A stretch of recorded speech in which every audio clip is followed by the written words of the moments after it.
I want you to agree with me, and this is like something I judge people about. I'm on the East Coast. You're on the East Coast. But can we both agree that Tupac is a better rapper than Biggie? Yeah.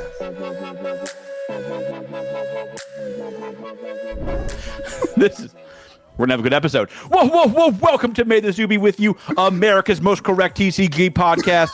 I am, of course, joined by the man who stayed 10 minutes away from my house but didn't think to tell me, Louis DeGeorge. Hey everyone, super stoked. Welcome back to KitchenTableTCG. This episode, if you guys did not know this, is sponsored by TCGPlayer. We have a TCGPlayer affiliate link in the description of the video. We're going to talk about ChannelFireball.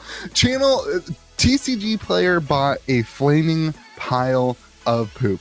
Let me be very clear here. TCG is not the sponsor. Continue. Yes, it is. They don't sponsor the podcast. They sponsor you have an affiliate link. Yeah, it's an affiliate link. That makes them a sponsor. Is that like, can we not officially say I'll that? handle the legal analysis of the case. Don't worry, boys. Don't worry, boys. I got your back. Fine. TCGPlayer is not officially I also shout out to MidMax. The sponsor of your channel. TCGPlayer is not officially sponsoring, blah, blah, blah. But no, we do have an affiliate link for TCGPlayer. This is going to be a wild episode. We're going to talk about TCGPlayer and ChannelFireball. Which we got Scoopies on Scoopies on Scoopies. You know what? ChannelFireball doesn't exist anymore.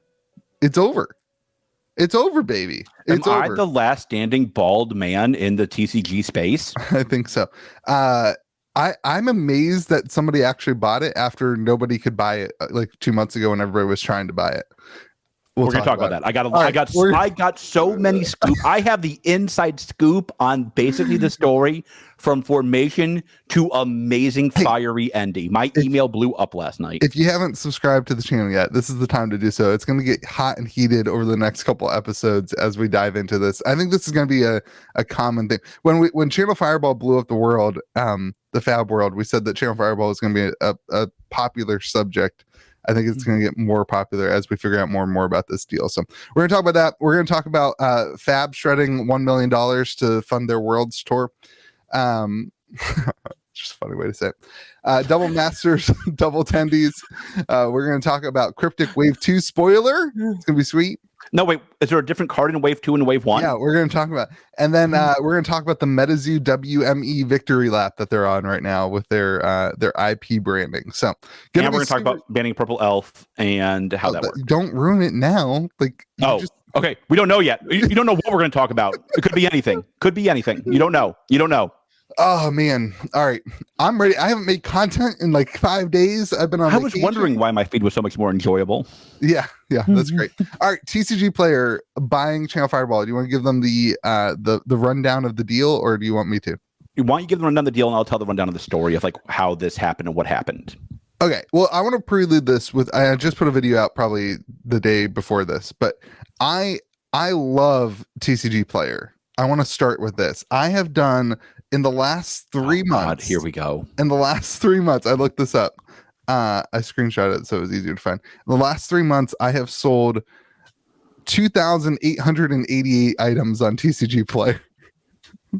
So I love TCG. So many more items on TCGPlayer than I have. Yes. I don't think I have a tenth of that. Yeah, I run between 50 and 100 orders on TCGPlayer a day. God, my employees need to get to work. So I love TCGPlayer. TCGPlayer is a pinnacle part of my business. It is. Gross. I don't love ChannelFireball. Like, I just want to separate those two things out. And I do not understand why TCGPlayer bought ChannelFireball. And I lied. I'm going to go through the story first. Okay. You're going to ask a bunch of wild questions that won't make any sense without the context I'm going to provide. Sure. All right. So we're going to go through a long rundown of what we know. And I will tell you guys when this is a fat man's guess, when this is public, and when this is a Scoopie. Scoopie of Scoopies. All right. Should we name this podcast the Scoopie of Scoopies? May the Zoo be with you, the Scoopiest podcast. Yeah. We should have Snoopy as a sponsor. Oh, no, we should have Snoopy on. Him, Logan Paul. If I was in a room with him, Logan Paul, and doing a podcast, it'd be great. So in 2021, ChannelFireball bought a company called Binder POS. Yeah.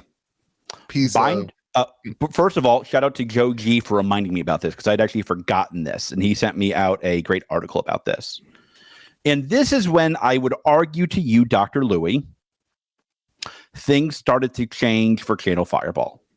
Before that, they were buying and selling magic and dumping Fab.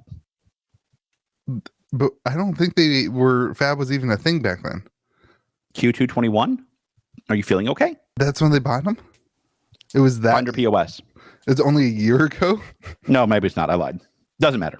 This was... I don't know. You might be right. I might be right. It doesn't matter. I just can't believe it's only been a year and it didn't work out. And Binder POS had... so for those of you who don't know, who aren't an LGS, Binder POS is a simple-ish way to disclosure. I'm a customer because I forgot to cancel my subscription for a year now. That's actually true. They have a way to input singles directly onto your website, so you can sell singles on your website, so you can avoid TCGPlayer fees. Ironically, they cost $100 a month. I don't know if we're allowed to say that, and it's also 2%. I guess now or you can do Binder POS. Why are we not allowed to say that? It's probably like public on their website. I don't care. Fine. You can send my notice of suing to Louis as well. I don't have a Binder POS account, so I can say whatever I want. Okay. There's also a 2% fee off everything you sell on the website, which I think is more important, to be honest. Okay. This is their way to keep their filthy, grubby paws into the LGS profit centers. And you post your singles on your website. Yeah. Okay. That's like not better than TCGPlayer. TCGPlayer Pro, I have a TCGPlayer Pro website at cavdainsmarket.com. Oh my God. Go ahead. Their fees are like 3%. It's like the credit card fee, and they don't have another fee because it's not selling on the marketplace. So this is why I never understood Binder POS. I think it's for the website help. Yeah, but I have all that with TCGPlayer. I don't have any of this. I don't know. I never used it. Okay. It doesn't. Great. Congratulations. I'm very proud of your. I'm very proud of your TCGPlayer Pro. My point is I don't understand what TCGPlayer is really getting out of this. That's what we're going to talk about. We're going to get into that in a minute. Okay, continue telling the story for those of people who don't know. So a couple of interesting things happened when they bought Binder POS. First, Sasso allegedly became more of a chairman of the board versus a CEO. Yeah, and where does LSV stand in this? Who the hell's LSV? Oh my gosh, you are so disconnected from the TCG world. It's unbelievable that you are on this podcast. Who the hell's LSV? Like the main Magic the Gathering content creator. I'm pretty sure he was a part owner in ChannelFireball. I could not literally care less about Magic the Gathering content creators unless you are Rudy or the Magic historian. Well, you need to care in this case because really one of the bigger things that ChannelFireball does is create Magic content. That's not true. That's not true at all. We now know that's not true. We now know that's objectively false. Like we now know that was continue, and then I'll tell people what actually happened. Continue. Yeah. So far, all I've said is they bought Binder POS and been interrupted 100 times about some weird acronyms that you don't even know what they stand for. Louis Scott Vargas. Boom. Roasted. Did you just Google it? No, I didn't. I did just figure it out in my head. Okay, good. Yeah. So the guy who ran Binder POS allegedly became like the de facto head, the de facto CEO. Okay. And when he was asked about how ChannelFireball was going to buy Binder POS, how this was all going to, how you get in your tendies, son. He said, we're going to do a Series A. For those of you who don't know, a Series A is your kind of very first fundraising round. You didn't go to business school. I know this. Shout out to my people. And in a Series A is where you're going to start to raise not real money, but like real money. Like, you're going to raise 20 million at a 50 million valuation. I think they did not do that. So they importantly did not get to that. Okay. And I have theories as to why, which I will go over in a minute. Can't wait. Nobody can. So this goes along. Invigorating content. If if they don't, there's a bunch of other bozos who will give you the 15-minute rant at the video. It's called every other one of your videos. If they want real knowledge, they've come to the right place. Can you come tell this story to my 3-year-old so she'll fall asleep finally? If they want, oh my God, you guys, this is the biggest news ever. They can go watch any of your other 80 videos. On my channel, we show the viewer respect and explain the deals. Okay, continue. So that doesn't happen. And then we start to get whispers that there's trouble brewing at ChannelFireball, right? We talked about that publicly on this podcast. They announced this ChannelFireball marketplace, which kind of fails, if we're being honest with each other here. It doesn't work very well. Is that they don't have the critical mass of users. Important part where you're forgetting in between these things. Okay. And maybe before these things. Okay. ChannelFireball bought the rights to do the Magic the Gathering tournaments. And in an article, LSV, who you don't know who is, came out and said basically that it won't be profitable for 3 years. Right. Okay. We're going to get into that in a minute, because that goes into why I think they were bought and why I think this fell apart. So, but this was before the binder POS thing, according by far. So absolutely. What happens before the binder POS sale is the pandemic, which cuts down all the Magic the Gathering tournaments during year 2. So now they're not profitable year 1, they're not profitable year 2, and year 3 is the pandemic, or like post or during end of the pandemic when no events were running. And so now they have no way to become profitable off of their events. And importantly, when you expand out what happens, right? So let's say the pandemic happens year 3, you're not profitable year 4, because you still have the labor now to make up for year 3 and year 4. Yeah. Now you may not be profitable until year 5 or 6. Yeah. Very standard stuff. Yep. So we start to hear word that there's trouble brewing in ChannelFireball land. And we covered this on this podcast. And this is when we start to this is when a couple things start to happen. They start to do this Magic Fest online thing, because to Louis' point, they're trying to figure out, how do I make what I have work? They have a bunch. Still have the promos. Yeah, of course. I remember buying the Magic Fest online before I ever got involved in FAM, and now they're still giving away those promos with of course. Remember my joke of how I can make a little card game called Ollie and Me, as long as I gave them 10,000 promos and carry my game? That looks about accurate from their books at this point. That looks pretty good. That looks pretty good. That looks like a pretty good take. God, it's almost like I know what I'm doing. Yeah, you should have actually done that to make some money rather than just this podcast, which nets you nothing. Literally nothing. I'd say net negative, if I'm being honest. Yeah, that's fair. So this is when they start to pump out Magic Fest again, and they start to dump Flesh and Blood. This is also when they take MetaZoo, and they also start to take D-Spirits. Yeah. So now they are. Then they also have their marketplace. On side of this, they also launched Card Shop Live, which is very important because in the sale they do not mention Card Shop Live. No, I think that's an oversight. I'm not going there. I'm not into this. I'm not going into this conspiracy theory. It says all assets. This is a conspiracy theory, right? But they made a big point that it was a shell company. Somebody has to show me where it's excluded. I believe it's a subsidiary. I believe it's at least I cannot imagine TCGPlayer not owning Card Shop Live. So, like, what did they buy? Exactly. That's if they didn't buy Card Shop Live, what did they get? Right. That's my question. Okay. It's weird. It's weird that they wouldn't announce that. That seems like a pretty big piece. I agree, but like this clearly, I think this was an absolute fire sale. I think this was a desperate fire sale. I disagree. We're gonna go over in a minute then. Yeah. So, and I disagree based on basically Rudy saying that there was competition to buy it. Oh my God! If you would let me get there, that's where we're going right now. Okay. So then I just want to argue. I can tell you got the zen in you today. You got the fights. That's good. I do. I'm ready to go. I can tell you vacationed 10 feet away from me and didn't call me. I had lunch with you. I bought you lunch. After I drove 18 hours to go see you out of the way. You were already halfway there. Like, no, I bought you lunch. You are the worst person. I bought you a $30 pizza. Like, what do you want from me? I know that's the joke. It was like the cheapest possible. So, once ChannelFireball starts dumping, we hear rumors, and we reported on this, that there was a consortium group trying to buy the assets of ChannelFireball. Yeah. And I didn't feel comfortable at that time sharing what I was offered by people, but I now do. Okay. because I didn't want to affect the deal, but I can no longer affect the deal. The deal's done.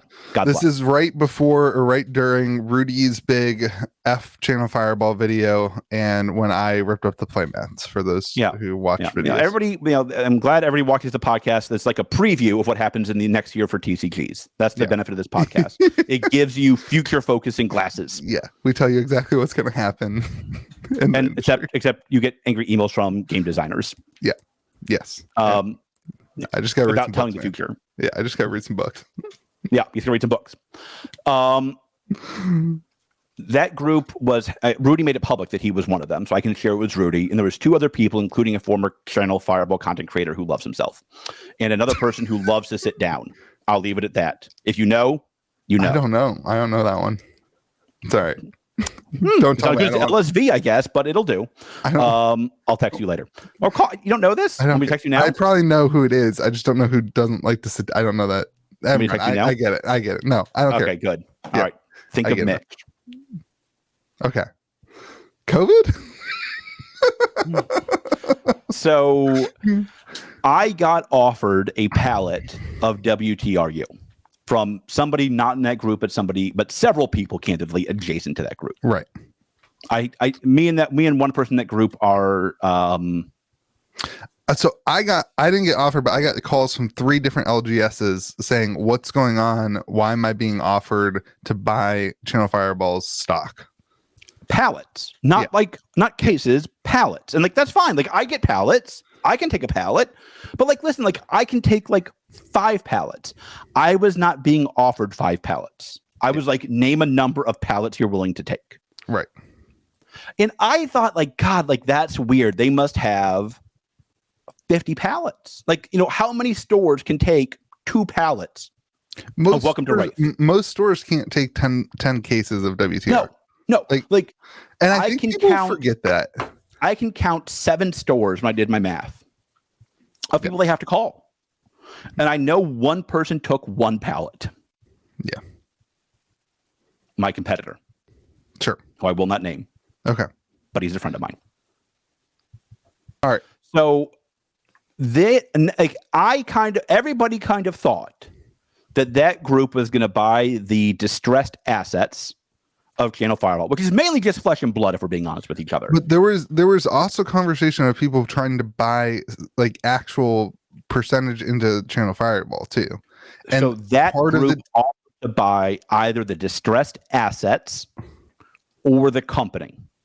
Well, I was under the impression that part of that deal was they needed to buy the distressed assets, but they didn't want to pick up the unlimited, so right. they were trying to get the other stores who actually run stores, right? Not high-end collector stuff, to pick up the unlimited, so they could buy the right. first. They wanted us to buy the Welcome to Wraith Unlimited, so they could get the Welcome to Wraith Alpha, right? Which really is the perfect way for ChannelFireball to blow up. Is here, take my bags. I'm going after the actual limited product. Right. It's the perfect way for ChannelFireball to blow up. Yeah. They couldn't move these boxes. You know how? And this should have been obvious to them. You know how I know this? ChannelFireball couldn't move the boxes to customers at my price. Right. At less than I pay. Right. How do you want me to sell the boxes when they can't sell the boxes at what I pay? Right. Okay. I'm going to give you. Here's where we get into Scoopie time. Scoopie Scoops.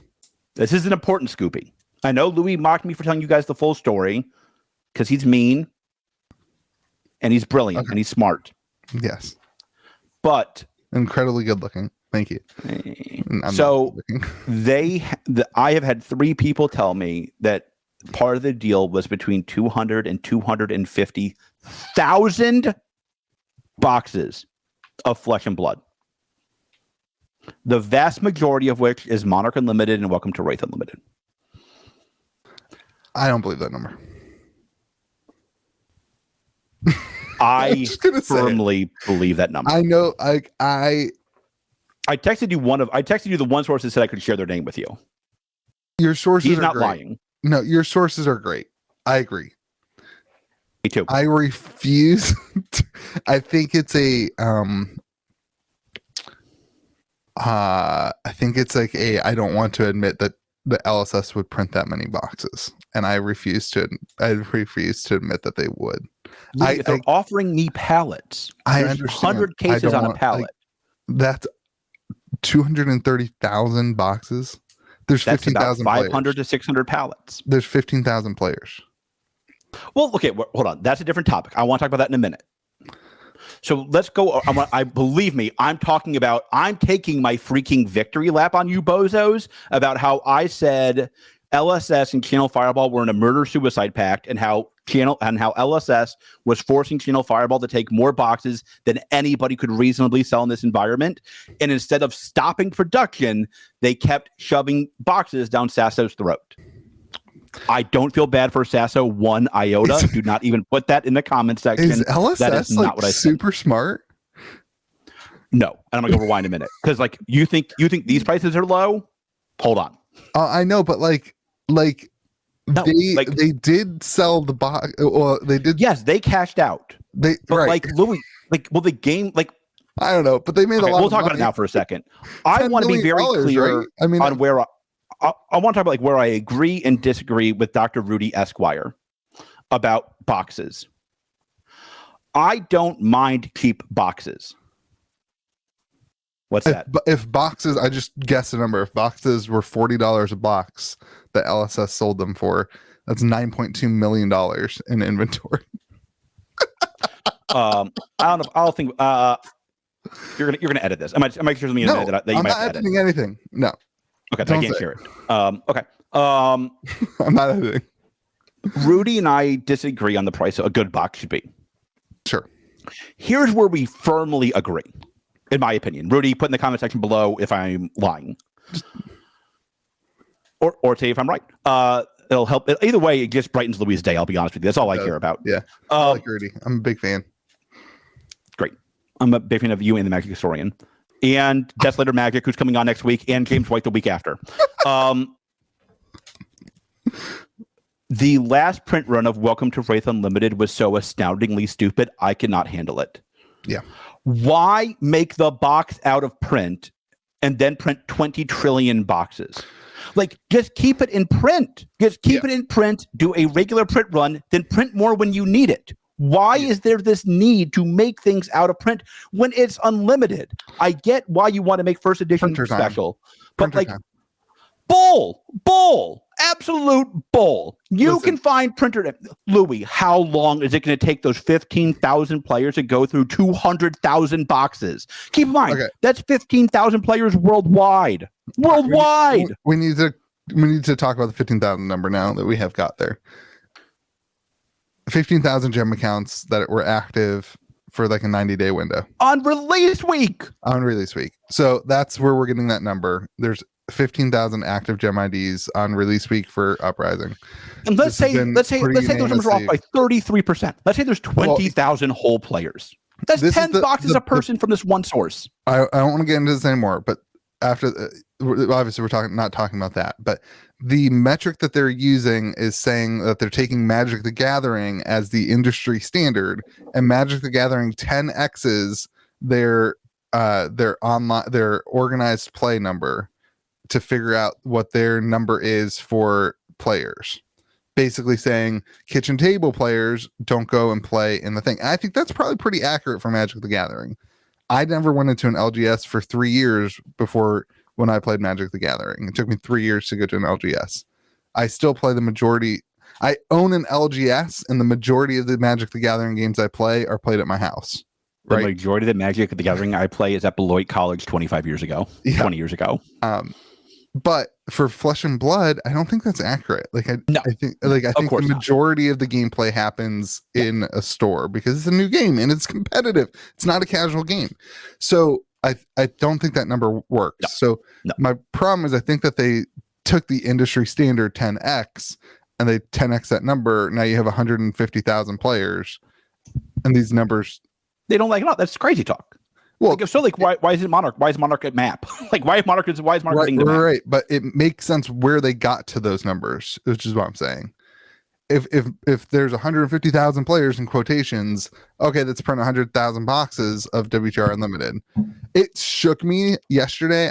I know you don't watch TCG content. Rudy was talking about Pokemon print runs. He was like, what'd they do? Did they print 100,000 boxes of Evolving Skies? I was like, oh God, if Pokemon's printing 100,000 boxes, what is Flesh and Blood doing printing 125,000? Like, he didn't quote that number as like an actual data point, but that's just the number he used. I was like, oh my gosh, like this is too many boxes. But all right, back to TCGPlayer ChannelFireball.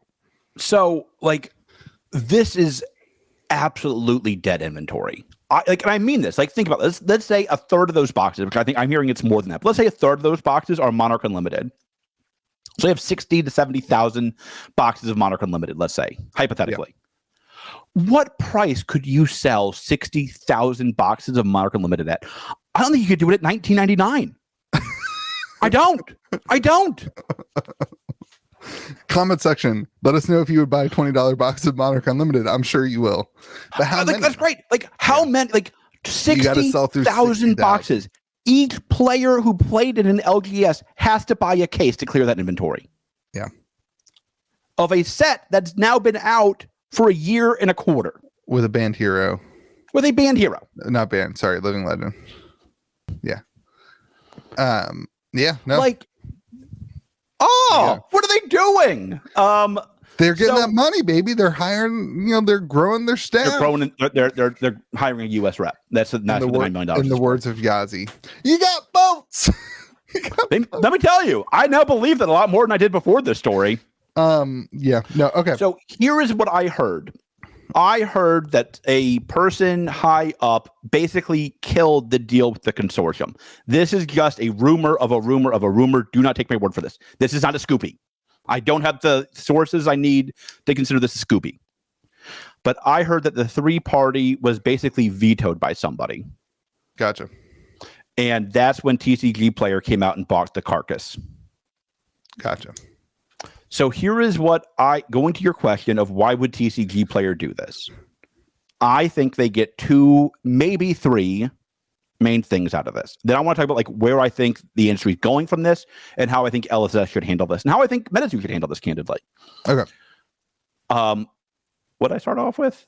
Oh yeah, what did they buy? So they bought 2 things, in my opinion.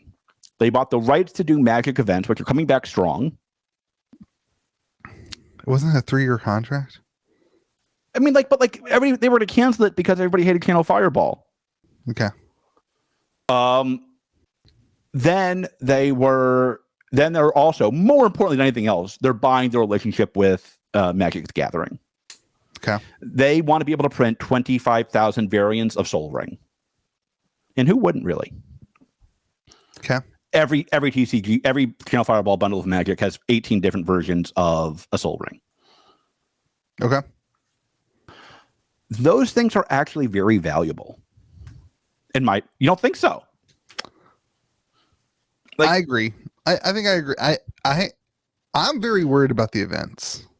I agree with you. Like, let me tell you the fear in this deal. Then, because I agree with that part. Let me talk about that part in a second. And then I have some takes I want to say, but go ahead. Love it. I also think Everfest Unlimited might have forced the sale. Imagine having 200,000 boxes of Fab that you cannot sell.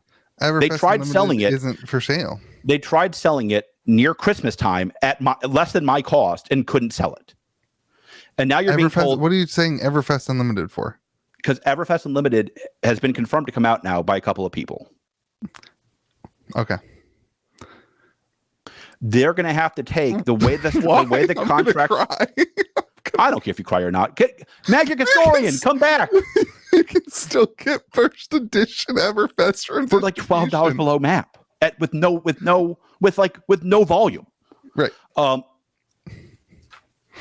The way the deals were structured, from my understanding, was that they had to take a certain percentage of the print run. Okay.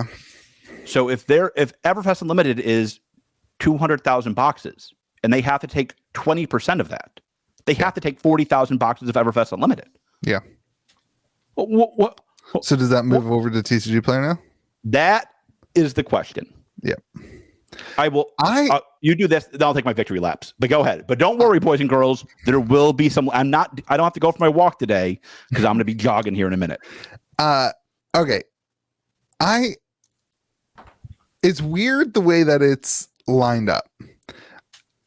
TCGPlayer says that they acquired ChannelFireball.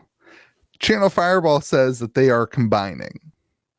That's normal. Like, when I read that, I was like, wait, what's happening? So here's some things that I'm worried about. Number one is events. TCGPlayer, in my mind, has no win in hosting events. We know this already. There's no money to be made in hosting events.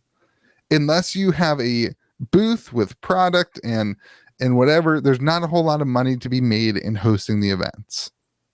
That's been proven in my mind by just the fact that they came out and said that they're not going to be profitable for 3 years, that whatever. I just don't see that being like a business model that TCGPlayer really wants to get into. I think what TCGPlayer got from this is the content wing of ChannelFireball, and this is a huge caveat. This is my take. This is the big take. 5 years ago, ChannelFireball was important because they were the number one seller of used cards. When you wanted used cards, you went to ChannelFireball, and they were actually competing with TCGPlayer. There was far fewer sellers on TCGPlayer. They were competing for used cards on ChannelFireball. They were doing buy lists. They were whatever. It was 5 years ago a main place to buy used cards. 5 years ago, ChannelFireball was the number one place for Magic the Gathering content by far. If you wanted to see Magic the Gathering content or read Magic the Gathering content, you went to ChannelFireball. And 5 years ago, ChannelFireball was, and maybe it wasn't 5 years ago, but 3 years ago, ChannelFireball was the place for in-person Magic the Gathering events, and that was firing on all cylinders and was a big deal. Flash forward to today, TCGPlayer is the number one place for cards, bar none, by a mile. The ChannelFireball marketplace was such a disaster. I know this because I sold on the ChannelFireball marketplace. It was horrible, and everybody agrees with me. It was not easy to do. Listing things was a pain in the butt. They added nothing. The only good thing that the ChannelFireball marketplace had was lower fees, which they then rose as soon as you started doing it, as soon as you started selling. And then additionally, Card Shop Live was always undercutting you on nearly every product on their own marketplace. So listen, that could very easily be a preview of what's coming to TCG. Okay, but going back to this, now TCGPlayer is your place for cards, or for cards. Now YouTube is your place for Magic the Gathering content. YouTube is by far the largest place that Magic the Gathering content is consumed, and it's or free. Spotify or Apple Music or anywhere else you can find MetaZoo with you. Continue. And it's free. It doesn't cost you anything. ChannelFireball recently, in the last year or two, put most of their content, including the LSV Magic the Gathering, like the really popular content, behind a paywall. And LSV guy, I gotta look this guy up. Go ahead. LSV. And now the majority of Magic the Gathering content is free for the viewer. And in addition, anybody worth their salt in producing content can go and make a YouTube channel and get, create a name for themselves, do Patreon, do whatever, and be able to bring in income more than what ChannelFireball would be paying. So they're not even close to the leader in Magic the Gathering content because of the way that the world has changed. The world is now YouTube is content. And then now you have no events, really no major Magic the Gathering events. You just have now Flesh and Blood events, which I think they thought were going to be much, much bigger.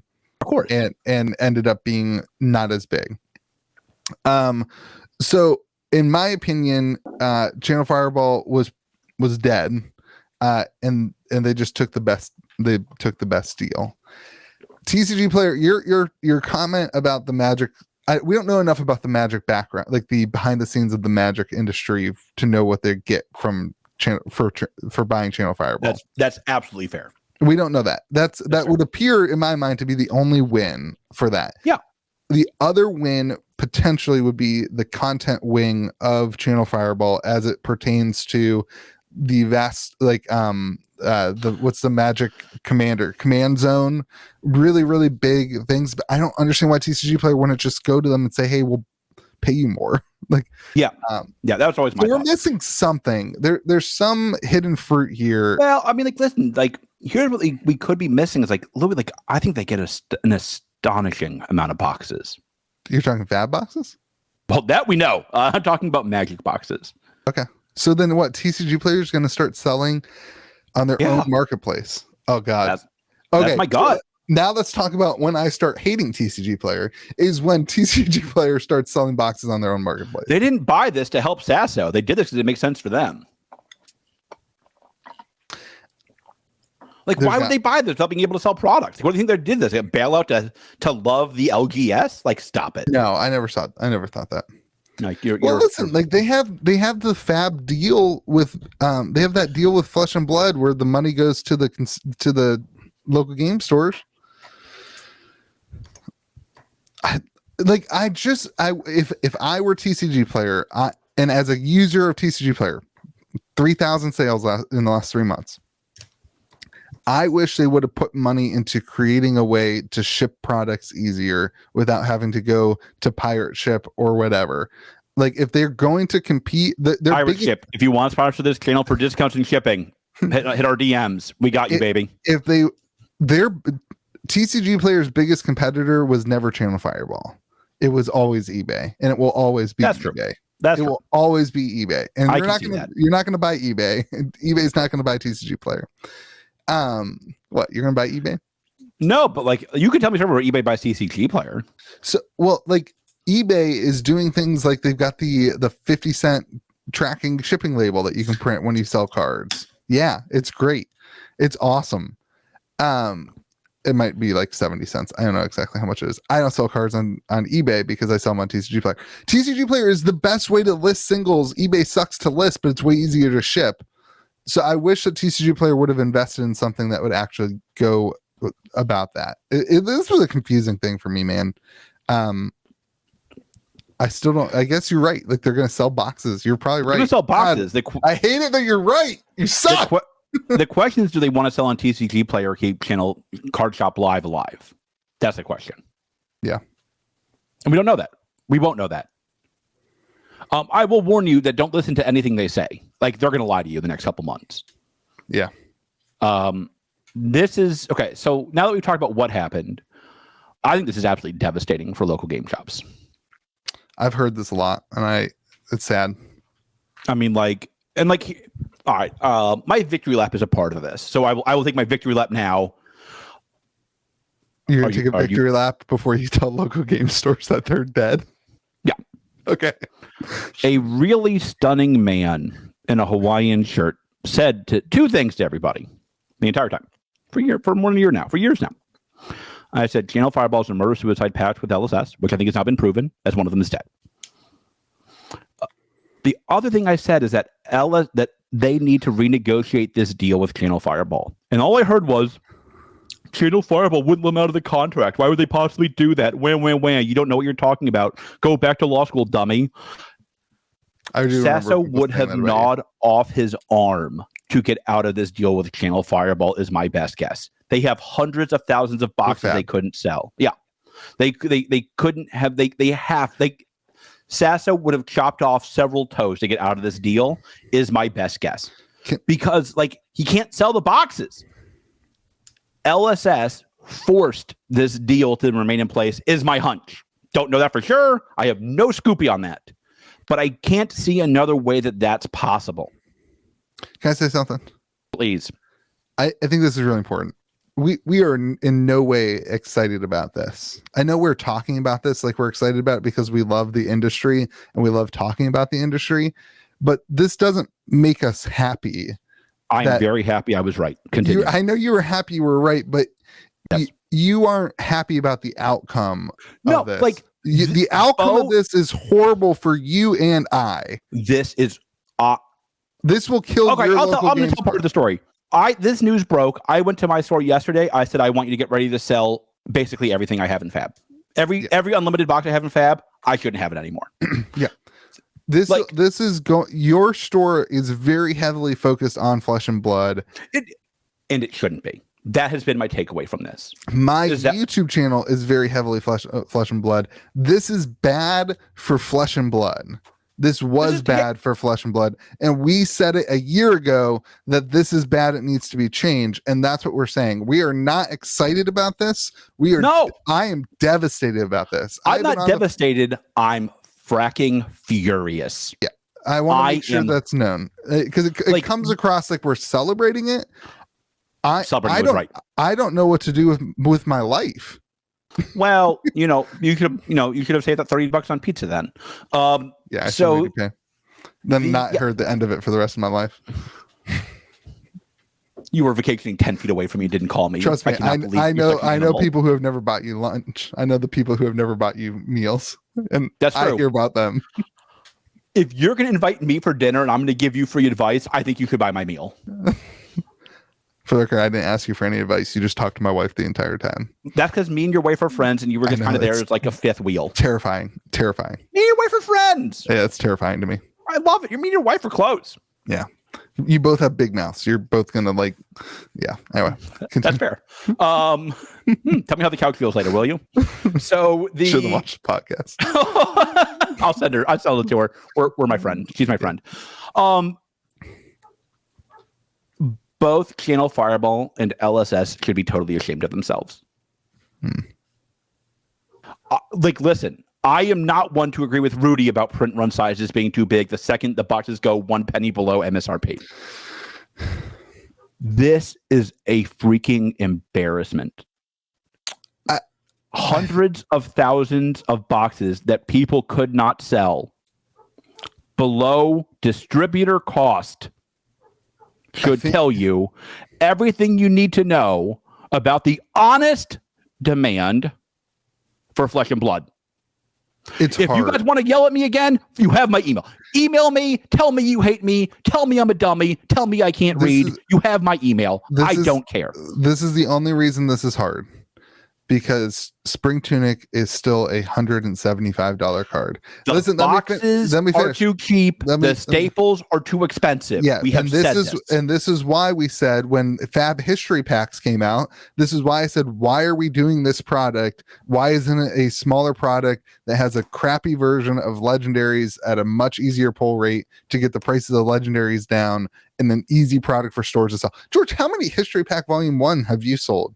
Oh, I sold a ton. That's not fair. Have you? I sold a ton. Yeah. Doesn't move at all for me. Nobody wants it. Nobody wants it. I'll say this: I've done very well with Fab. I can sell it at below map. I can sell it below map. I'm at MSRP on it still in store. Yeah, that's crazy. But the point is that it hasn't lowered the price of Tunic at all. Of course not. And it didn't solve the problem. Boxes are still cheap. For Unlimited, boxes are still really cheap, no profit for stores, but the staple cards are still really expensive because the pull rates suck on them. It's too hard to pull. It's too hard to pull a Tunic. Again, anyway. I agree with what you're saying. I agree with what Rudy's saying. I disagree that staple cards should be as expensive as they are. I agree with you on that. I agree with you entirely. I think that's insane. Yeah. You can now buy a case of Wraith Unlimited for $225,000. $225,000. Yeah, 200. I have 1,000 in mind. 224.88 is the price. We're 45 minutes in. That's roughly my cost. Yeah, especially after shipping and on TCGPlayer, they're losing money. You're losing 20%. Yeah. Okay. Where do we need this to go? LSS has to renegotiate this deal with TCGPlayer now. If not, they owe it to us to just tell us that stores shouldn't carry Fab. No, I'm serious. Why even have the deal now? The only thing that you're getting out of this for Fab is the events. Yeah. Take that money and get a U.S. representative to manage your events. To organize the events, hire a team. A U.S. rep would have solved this so fast, and that's what makes me the most angry. Yeah. I started to get the emails yesterday about like what this deal was looking like, and I was stunned. I figured they had 50 to 80,000 boxes, and I thought, geez, that's going to be a lot of boxes to hit the market all at once. Yeah. Now I'm like, wait, like what? Like, how big is the Monarch Unlimited print run? I still refuse to believe it. How big is the Welcome to Wraith Unlimited print run? And why did they make it out of print? Why didn't they do a smaller, reasonable print size, reprint it as necessary? Yep. I don't know what they're thinking. And I'm about to say a bad word. Why won't James White speak about this? Yeah. He does these interviews, and his interviews are great. Go back. Louis will spend the time to link the videos where we talked about how much we loved it when James. All right. Louis will give you a free T-shirt if you spend the time to put up the link about how much we loved it when James White did interviews. Yeah. James White's great at interviews. Why isn't he talking about this mess? Yeah.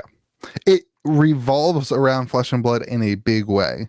This and not is the biggest deal that Flesh and Blood has ever gone through. This is a big shift in LSS history. Talk about consumer confidence and collector confidence. Like, yeah. Don't worry. We'll talk about collector confidence coming up next. And there will be boxes for sale on fleshandblood.com for the first time in a long time coming up this week. There you go. Fleshandblood.com. I agree. Sponsor of May the Zoo be with you. I agree. I think that there's so much to unravel here. And I think we're going to see more over the next couple of weeks. And I think this is stunning, Louis. This is totally stunning. If TCGPlayer really got boxes and are going to do something with the boxes, that is very scary. What do you think they're going to do? Going to make a little 80 pallet bed? Like, what do you think they're going to do? You know, they should do. They should make a little custom box for it and put like the TCGPlayer logo and the Flesh and Blood logo on like a box, and then put the boxes in there with a bunch of like cardboard little things, and put a little checklist in there, and then charge more money for the checklist, and then they can you got me, I'm in. Then they got something, and they could do some sleeves. I mean, we all know Dragon Shield sleeves are amazing. We've done so much. Sponsor of a team in Flesh and Blood that did not win. We have done so much, content on these sleeves to make sure everybody knows that they're so good. All these ChannelFireball content creators, they deserve nothing but shame. No, stop it. Okay. Listen, stop it. I hate that. I hate that take. That's a terrible take. Why? You should be ashamed of yourself for the take. Because they don't have the luxury of you to not have to make money on their content. You should be ashamed of yourself for that take. If you're not making honest content, you're just an advertisement. That's a 1%er take. If you can't make honest content, don't make content. Go find a job. I agree with that. I thought the same thing when people were quiet about the $1,000 retailer kit on MetaZoo. If you're not going to make honest content, if you're going to keep your mouth shut when you disagree about something, don't make content. Go work at Chick-fil-A. That's great.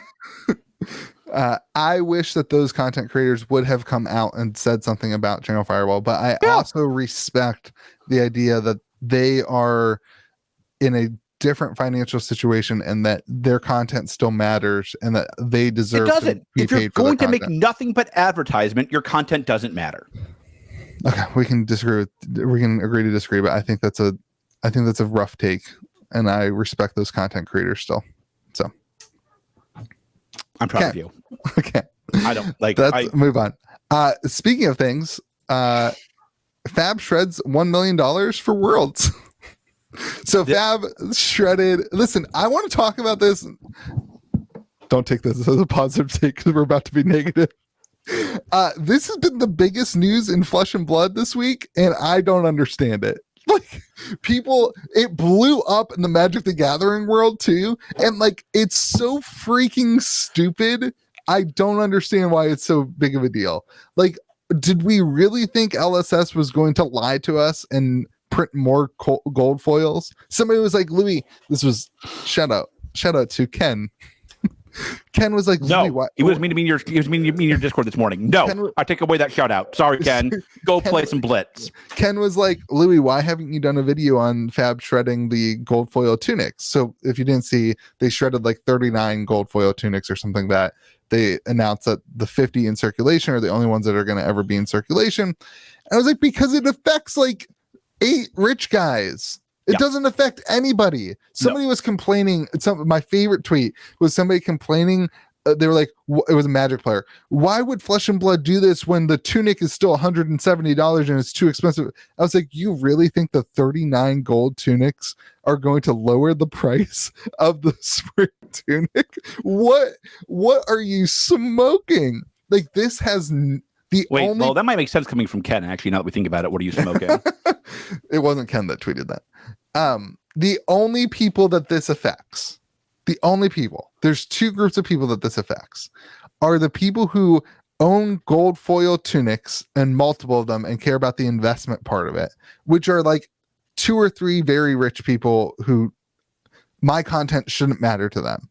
And if my content matters to them, if my content matters to them, they need to like really, really, Louis, can you please be nice to them? Thank you. That's a bad take. Louis, please, like Louis, I saw where you're going with this. Listen, my content shouldn't matter to somebody who's a multi-millionaire. You don't know their financial situation. I do know their financial situation. Please be nice to them, Louis. They have a lot bigger deals in their life than my content to anyway. Weirdly, that's not true. The second group of people that this matters to is people who wanted to win a gold foil tunic as a prize. And to those people, they, I'm sure, are just like, oh, well, I didn't have what it takes 6 months ago to win. Too bad. Now there's another prize. It's not like there's not another prize for them to win. Like, they have to respect the prize being limited. Wait. Oh, but you're saying that it's fine to shred it, right? Yeah. 100%. Okay, yeah, I'm with you. I just don't understand why it's such a big deal. I don't understand why it's a big deal and why. And it's so telling to me where Flesh and Blood is when the biggest deal in the community is that they shredded 39 cards. Like, that is the point of, like, that is the conversation. We just had a major set release, and the only thing people are talking about is that they shredded 39 cards. It baffles me. It means, like, it's such a minute little thing. It's cool. I love that, like, they shredded them. I think it was cool that they put the video out. Like, I think that's really great. Yeah, that's fine. I think it's great that they limited it to 50. I think that's really cool. I don't think that, like, it's a great look when they announce Worlds and the main point of topic is this, the card shredded. Anyway, let's talk about Worlds. Charlotte for Nationals. Only world Nationals. That's all I care about. James White, I know you're listening at this point because you love me and you're coming on in 2 weeks. Why Charlotte? Did you misspell Charleston?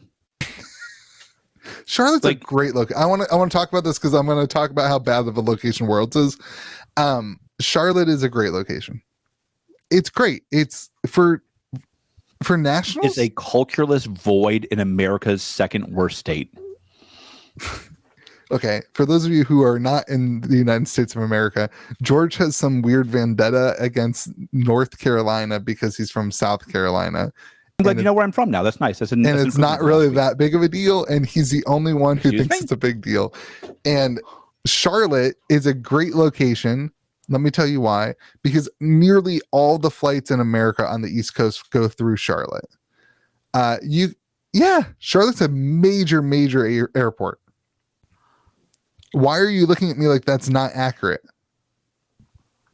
Because it's not, but continue. Did you mean Orlando? Do you mean Orlando? No, Charlotte's a major airport. It is a major airport. It's a great location. It's cheap. It's a great location. It is cheap. That is true. It is why it's cheap. I wonder why there's no demand for that Charlotte area. It is such a better location than Las Vegas in the middle of the World Pro Tour. I can't even fathom it. Like, it is such a great location.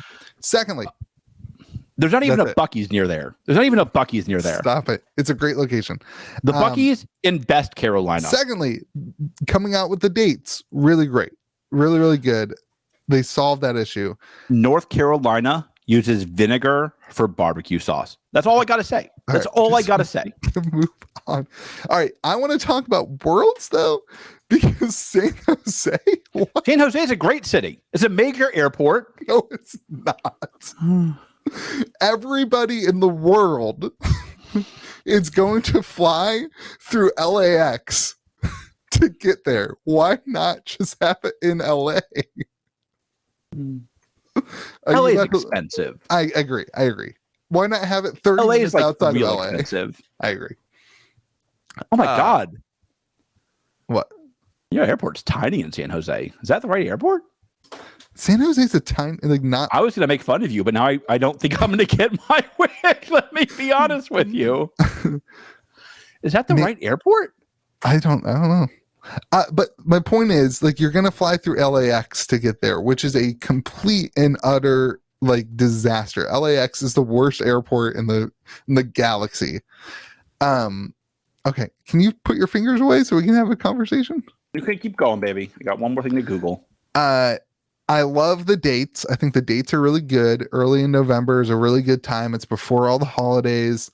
I will be there. I talked to my wife. Team Kitchen Fable. Do not book it thinking he will be there. I will not be at Nationals. It's my second daughter's first birthday, so I can't miss that. 1 year anniversary of an anniversary.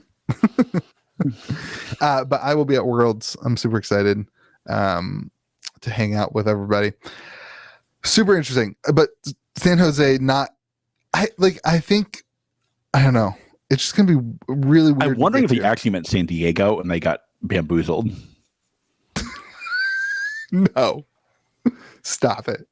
So they didn't. I talked to them yesterday. I was trying to figure out where. Who'd you talk to? I talked to Alan. Goat.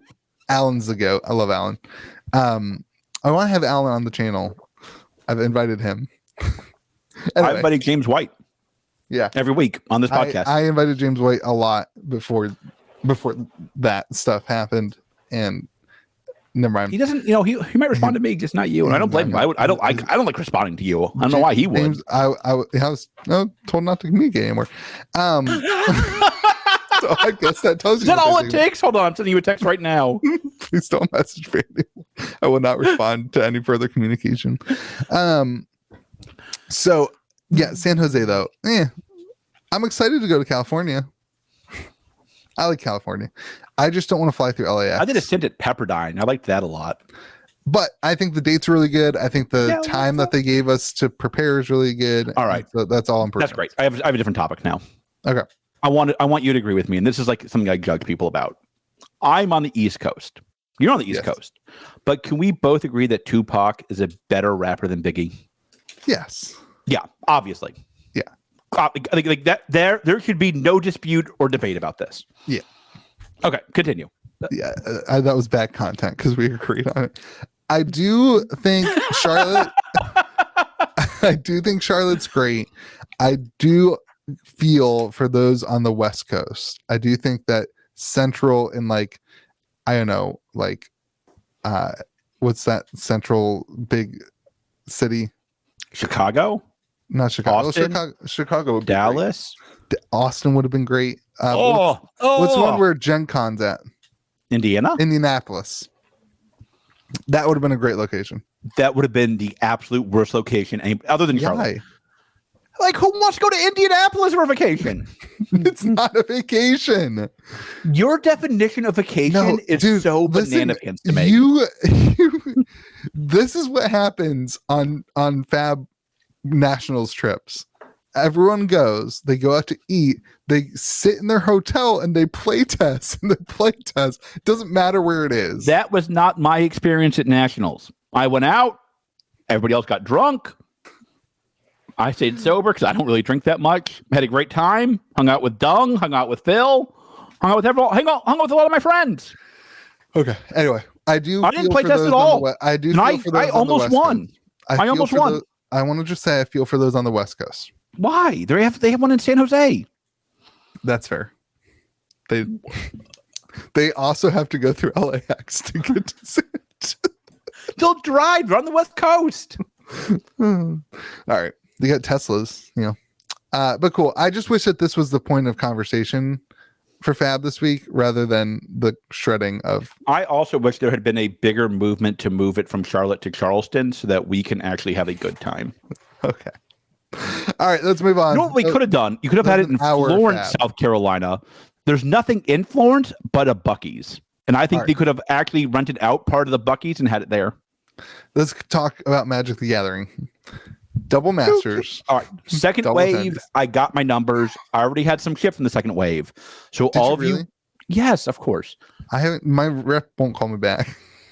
They won't call you back. James White won't call you back. I won't call you back. At what point do you realize there's a common link? Just asking for a friend. It's me. I guess it's me. Yeah. I gotta talk to my rep. So did you get more boxes or less boxes on wave 2? More. Wow. Surprised you're gonna tank? I mean, like, I am not guessing prices on double. Here's my only guess on Double Masters prices. All you bozos who are buying up every box of Double Masters you can find are sleeping on another set that's affordable right now. Modern Horizons 2. That's what you should be buying. Yeah, but they just did a restock of Modern Horizons 2. And I like somebody who works at my store was basically like, I have nowhere else to store Modern Horizons 2. You have bought, because I buy the max from all my distributors every week. Yeah, I get a pallet a week basically of Modern Horizons 2. I'm like what ChannelFireball was to Fab. I am to that of Modern Horizons 2. So Modern Horizons is crazy. 2 is crazy because the EV just never goes down. The singles prices, like, they go. I would much rather own a box of Modern Horizons 2 set than Double Masters Draft in 5 years. Yes, 5 years accurate, 3 years not accurate. 3 years I think I'll be accurate. I think in 2 years I could be rough. No. Mm-mm. So the key here is to look at Ultimate Masters. You never paid me for my boxes, by the way. Wait a minute. I haven't even taken them out of my car yet. Get over yourself. All right. Okay. The key here is Ultimate Masters and seeing that price like really plateau. Meanwhile, like Modern Horizons 1 is still going like this. And the reprint equity in those is also different because you're going to. That was one of my first big deals, was buying up Modern Horizons 1 from one of the distros. That was one of my first big deals. Modern Horizons 1. Like I was like, I'll take the pallet. They're like, all of it? I'm like, did I stutter? I'm like, I'll wire. Like, what do you guys want from me? Yeah. Like, I got it. And like, it was right. Like, back then, nobody was doing this. So like, they guess they couldn't sell it. Papa George came around. I bought more Modern Horizons from Rudy than any other product. I didn't know you, and your deals also suck. And Rudy's deals were really good. Send me back my boxes. Well, now your deals are great because we're friends, but like I didn't know you and I didn't have a YouTube channel for you to exploit to. Yes. Yes, I have exploited it very well. I will be putting boxes on fleshandblood.com this week, though. All right. No, but I think Double Masters, the prices are stabilizing and going back up for singles. If your wave thing is accurate, then they may go back down. But I've been very impressed with the volume of sales. Like I said, on TCGPlayer, it's crazy. Like nothing. Like I took like a year-long hiatus from selling Magic and Pokemon. I never sold Pokemon, but I sold only Flesh and Blood, and then I started selling Magic again. I got a new employee who comes from Flesh and Blood, and he's like, the volume on this stuff is crazy. I'm like, God, this is a slow set for Magic, man. Yeah, seeing the volume of sales, and I don't sell boxes on TCGPlayer. I only sell boxes on my website. Oh, man. Even my website, like people, and this in Pokemon Go, too. I'm sold out of Double Masters in Pokemon Go. Can't possibly. I got so much Pokemon Go, it's unbelievable. I want every Ditto card. I think it's so good. I think it's amazing. Have we talked about the Ditto card? I know I gave you 9 boxes. You sent me the super rare, right? Yeah. Ava pulled, my daughter pulled the Mewtwo super rare on 1 pack. She still hasn't opened the other 9 packs. That was pack 1, box 1? Pack 1, box 1. Nice. Yeah. That's the way to do it. Yeah. Yeah, it's great. Anyway, Double Masters, absolutely free tendies. I know a couple people who are like buying boxes just to flip singles still, and like even post release, it's still working out. That could you could convince me of that. You know what? They're like, those collector boxes are nice. Collector boxes are going to be. I said this. This was my take. I said collector boxes were way too cheap. They're still way too. Those are $400 boxes. And I know Rudy just said that. I said it before him. So take that, Dr. Rudy. I'm sure he said it before me, but I didn't hear him say it. I quoted it based on Double Masters VIPs, which I bought at like $90 and felt like they were a fantastic deal back then.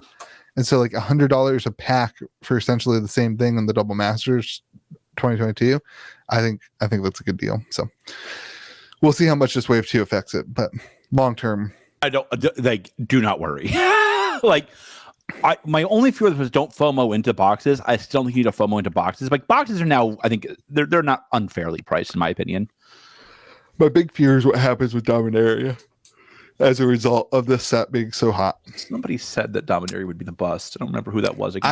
I think this set is going to wreck Commander Legends and wreck Dominaria. The sandwich pieces to this bread. No, the bread pieces to the meat of Double Masters, which means I'm going to be right about Brothers War, and that set's going to be so good. I'm going all in on double on. Let me know how many you want. I'll order some for you. Well, all of them. All of them, baby. As long as you're willing to take them, that's fine with me. I don't care. Yeah. Anyway, all right. Moving on. You want to do our Cryptic spoiler? So, if those of you who didn't know, no, we're not doing this Wave 1 and 2 thing again. Wave 2 of Cryptic, which will be available at distribution into stores. Wave 1 was Kickstarter. Wave 2 will have a special alternative art chases that are different than Wave 1. So it gives you, the other cards are all the same, but this will be different. All 4 overlords are getting alt art for Wave 2. We get to spoil Dukraka. The best one, he said. Tanner said this was the best card in the entire box, and we got to spoil it because we're the best podcast. That's roughly what he said. Yeah. So this is the original version of Dukraka. It's the one that's like Genesis package. It says Dukraka. I did not. That's the artwork, and the I can't see it, right? I know you can't, but I also send it to you on Discord if you're smart. But here is your spoiler of the Wave 2 alt art. Oh, looks good. Super cool. Yeah. Oh, wow. Yeah. Artwork in this game is fantastic. Dude. Yeah. Hold on. You guys got to see George's reactions. That looks really good. Yeah. Wow. The background of that card looks amazing. All the artwork super good. Who did this one? Sharedama. They've got like did you know Christopher Rush has a piece of artwork in this game? Who does? Christopher Rush? You don't know who that is. Who's Christopher Rush? No idea. I hate you so much. Because he did the Black Lotus. Is that a card in Pokemon? You're a jerk. You know what the Black Lotus is. But they bought the piece from his estate, and it's in this game. Oh, he's dead. Yes, yes. R.I.P. Yeah. So super cool. This will be one of the chase cards. You have 4 of them. I think we're gonna have a card. Yeah, super good. I've seen the other one too. The Wolfric looks really cool. That's like a really good looking card. So yeah, awesome. And I'm trying to make sure I don't forget anything. All 4 of the overlords are getting alt art for Wave 2. And I will say, like, my distro seemed to indicate that they're going to be oversold on Cryptic. Yes. Yeah. Like these boxes could sell out rather quickly. Very important. They are doing exactly what we said Flesh and Blood should do. They are doing small waves, and they will do as many waves as the market demands. He's already. And I want to defend Fab here. They're going to do that in a year after this in this podcast. And yeah.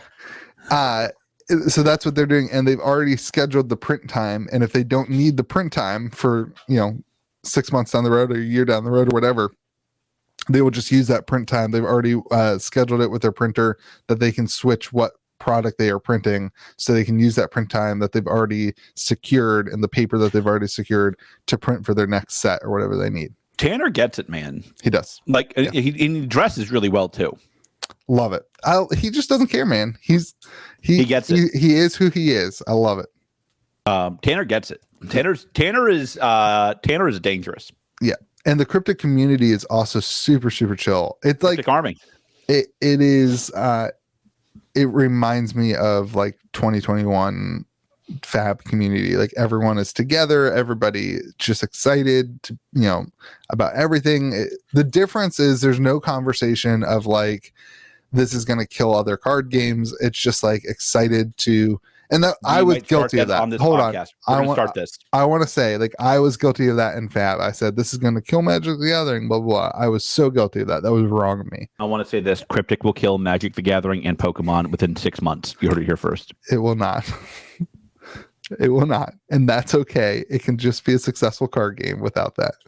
So, yeah, super cool. Super excited. We are going to have a special, I think we're going to have a promo. I'm learning this now. Huh? I'm learning this now. Go ahead. I think we're going to have a promo for MetaZoo Be With You. We're figuring out exactly what it is, but we'll have some stuff offered as a podcast together. So it'll be a lot of fun. But with our Kickstarter stuff. So anyway, that is Cryptic Wave 2. All right. Here we go. MetaZoo. Genesis. Oh, what do we have for Genesis? We never talked about it. Gotta pump my event. When's your event? September. Great. Do you know the day yet? 10th. 12th, okay. Well, when 15th? You know what day it is, it's on the Legion's website. Legion. It's on the the Genesis website. Could you ruin this anymore? Yeah, you gotta edit that out. That's great. No, I'm not editing a thing. No, it's on the Genesis website. Go look it up. I told you I wasn't editing. Yeah, I'm edit this anyway, so it's fine. Nothing. I'm not editing that.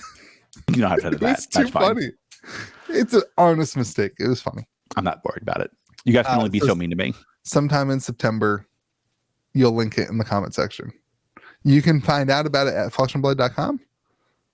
No, I don't want to. You know what you need? You need a website, competesport.com. You need to stop investing. I own it. You need to stop investing in websites to make game companies buy them from you and start. Let me be very clear. That was not the point of that. Maybe start. I offered it for free for direct access to distribution. I remember that. What'd they say? No reply.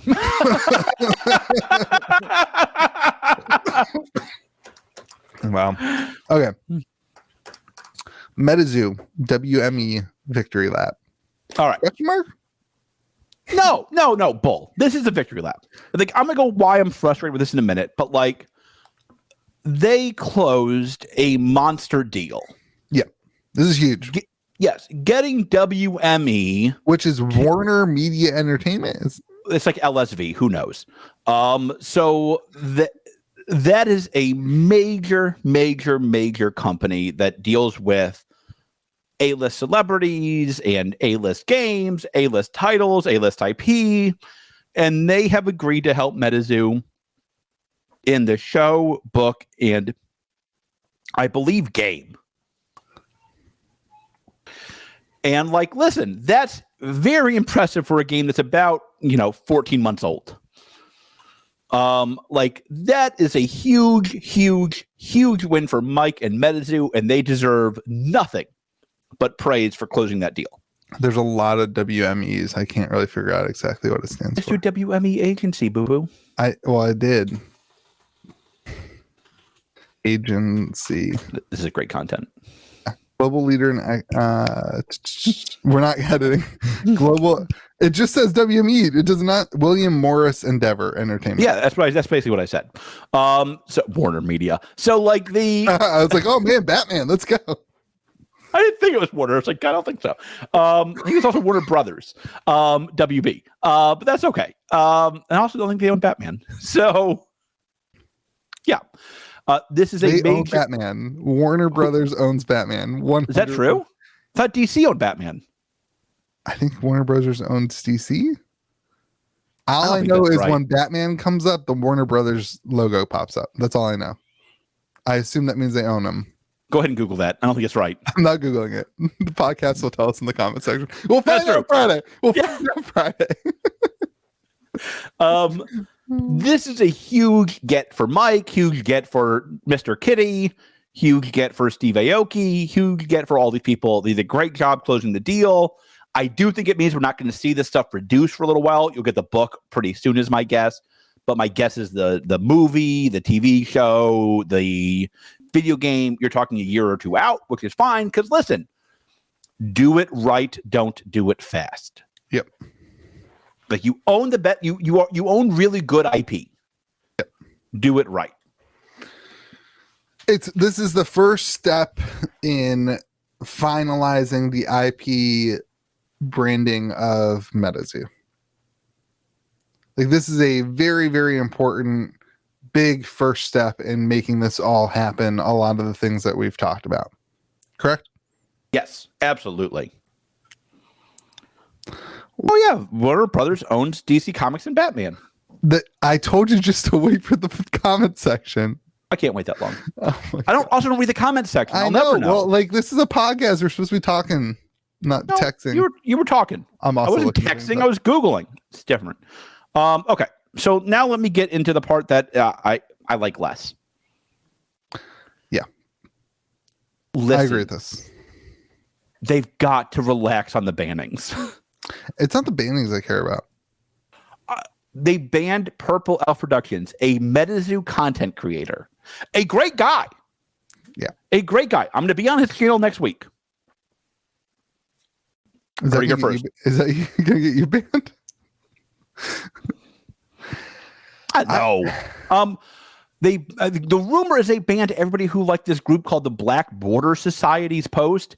And I'll admit, like, I'm in their Discord. I don't use Discord anymore. I have 9,867 different pings that I don't see anymore. That explains Discord is dead. That explains Tanner copy and pasting what he sent to you to me, and then saying I pasted it since he didn't reply. Yeah. Like, gosh, I was at Duke all week. I'm trying to cure ALS. I'm sorry. I'm not good enough for you. Right. But your point is, and I agree with this, that they just announced this giant thing, WME, and all the content around MetaZoo right now is talking about the bannings and like now they kicked Black Border Society from Collecticon. Like, and I'll be perfectly blunt. I don't really understand the beef between the two. Like I've heard bits and pieces from everybody about it. Like, I don't really get it. But like, man, like Purple Elf seems like a really good guy to me. Right. He seems like authentic. He seems like a great, genuine person. I think this is going into the realm of like the people who love the game most. Purple Elf is probably on that list. You're on that list. People who really, really love the game, and I guess should be making content about this WME. Like, this is a big deal, and Purple Elf should be able to focus on that and not like, oh, I just got banned from the Discord server. And like, why are you banning Purple Elf? Like, what did he do? Yeah. I guess that's like so frustrating to me, because I'm like, it's one step forward and then it's like, let's not celebrate it. This is so unnecessary. Yeah. Like, this should be a absolutely banana pants week. Like, remember, Mike pulled out of ChannelFireball. Yeah. They should be celebrating that. Yeah. Like, they know, like, Channel, like, he got out while Fab has to figure this mess out now. Right. Mike doesn't. Yeah. Mike closed a deal with WME. Those are two huge victories. Right. But like, I'm on the phone. I was driving home from Dirty Myrtle, and everybody was just like, "Oh, did you hear what happened here? Did you hear what happened here?" And we're talking about the stuff that matters. Right. Like, the noise is polluting MetaZoo. Yeah. And they lean into it. Avoidable. And they lean into it because MetaZoo leans into it. Yeah, like it's a leave game. Purple Elf alone. It's like a game. It's like a game. Not a business. Like, leave Purple Elf alone. Ignore Black Border Society. Assuming you can. I don't know the story. Tell me the story. Ignore them. Focus on, like, WME. Focus on how you were correct about ChannelFireball. Let us focus on the stuff that actually matters for the growth of the game long term. Focus on the positives, not the... Yeah. Like, if you don't like what Black Border Society is doing, then stop giving them a platform.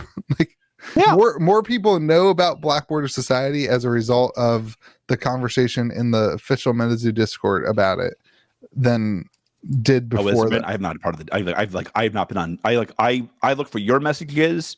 The there's been comments about it from Mike in the official Discord. I didn't know that. Whenever Mike says anything, it gets screenshotted and shared around everywhere. Of course. So why give it if you don't like it, why give it a name? Like why talk about it? Yeah, I just man, like it's a great week for MetaZoo. I wish the noise was quieter. So WME, lots and lots of, I'm on their website right now. Lots and lots of different podcast. We shouldn't be texting. So, well, here's what I want to talk about. Lots of different elements. They have TV, they have brands, they have they're huge. Even virtual reality. They have voiceover, sports, endorsements, lots of different verticals. This is a very Mike thing.